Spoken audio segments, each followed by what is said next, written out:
guys, I'm Gracie Moody from Wallace State Community College's Fast Track program.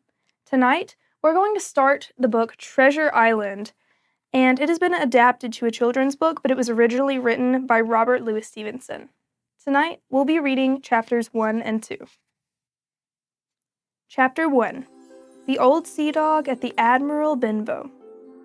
Many people have asked me to write down the story of Treasure Island. I will do so, but I won't give the exact location of where it all happened, because the treasure is still there. My name is Jim Hawkins, and the story begins when my father ran an inn called the Admiral Benbow, and an old seaman came to stay there. I can still see him in my mind. He was tall and dark, with a long ponytail and a jagged scar on his face. He was wearing a dirty old blue coat and rolling a big sea chest behind him. He came through the front door and called out, "Help me with my sea chest, mate. You can call me Captain." He threw down some gold pieces. "I'll stay here a bit." He ended up staying with us much longer than his payment covered. All day he hung around the cove with a brass telescope. All evening he sat and drank in the tavern, singing a wicked sea song that I would hear many times. 15 men on the dead man's chest. Yo-ho-ho and a bottle of rum. Drink and the devil had done for the rest. Yo-ho-ho and a bottle of rum. One day he took me aside and made me an offer. He said that if I'd keep an eye out for a seafaring man with one leg, he'd give me a silver coin at the beginning of every month. I could tell he was scared to death of the one-legged sailor, and I figured it was his sea chest he was after. As I kept a lookout for the one-legged man, I started to imagine the terrible figure everywhere, and he haunted me like a ghost. On stormy nights, when the sea would crash against the cliffs, I'd have dreams where he'd come to the inn and chase me down on his one leg. And though I was terrified of the one-legged man, I feared the captain less than others. He demanded the townspeople gather in the tavern, where he would tell horrifying stories of life at sea. If he found the people were not listening, he would pound the table with his meaty fist. There was only one person who ever stood up to the mean old captain. He was our friend and doctor, Dr. Livesey. One day, my father became very ill, and Dr. Livesey came to examine him.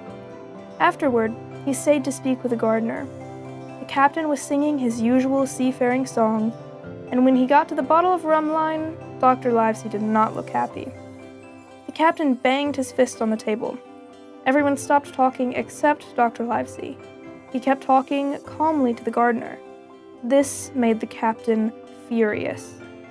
He banged his fist again and yelled, "Silence!"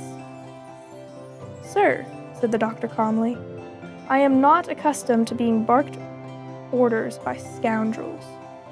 At this, the captain sprang towards the doctor in a fit of rage and drew his knife. The good doctor didn't flinch. "If you do not put that knife in your pocket, I will have you put in prison.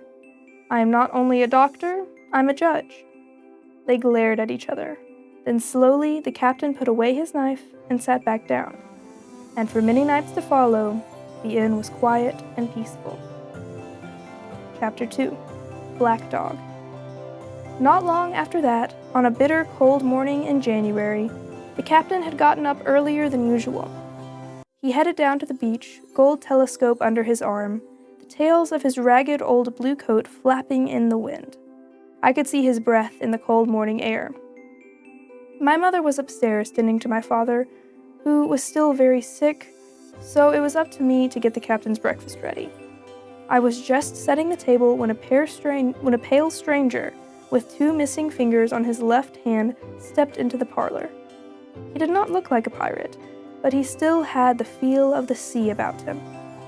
He sat down at a table and said to me, "Come over here, boy. I need to ask you a question." I walked closer and he said, "Have you seen my mate Billy Bones? He has a big scar on his cheek." I knew right away that he was talking about the captain. I said, "He's out walking on the beach, but he should be back soon." The stranger said he'd wait for Billy, and he hung around just outside the inn door, looking around the corner like a cat waiting for a mouse. At last, the captain walked in, slammed the door behind him, and without looking left or right, marched straight across the room where his breakfast was waiting. "Bill," said the stranger in a big, bold voice. The captain spun around on his heels and faced us. All the color had gone from his face, and he looked like he had seen a ghost. "Bill," said the stranger, "you remember me, your old shipmate, don't you?" The captain gasped. "Black Dog." "Who else?" said the stranger, holding up his hand with the 2 fingers missing. "You've run me down," said the captain. "Now, what is it that you want?" They sent me to fetch something to drink and closed the door behind me. Their voices grew louder and louder, and I could hear the captain shouting, "No, no, no!" When I got back, I heard a huge crash and a cry of pain. Then I saw Black Dog and the captain with swords drawn. Black Dog was bleeding from his left shoulder.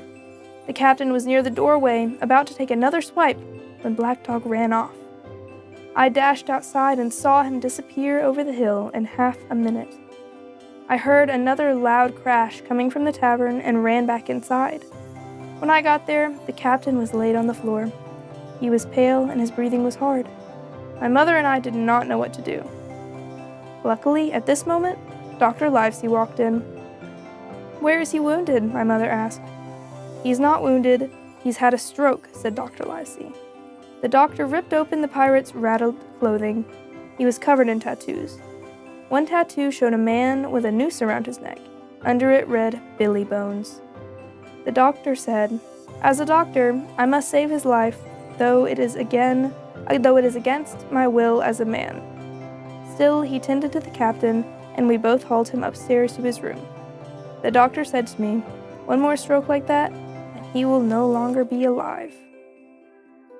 And that is the end of Chapter 2. I hope you enjoyed, and I'll see you later for the rest of the book. Bye!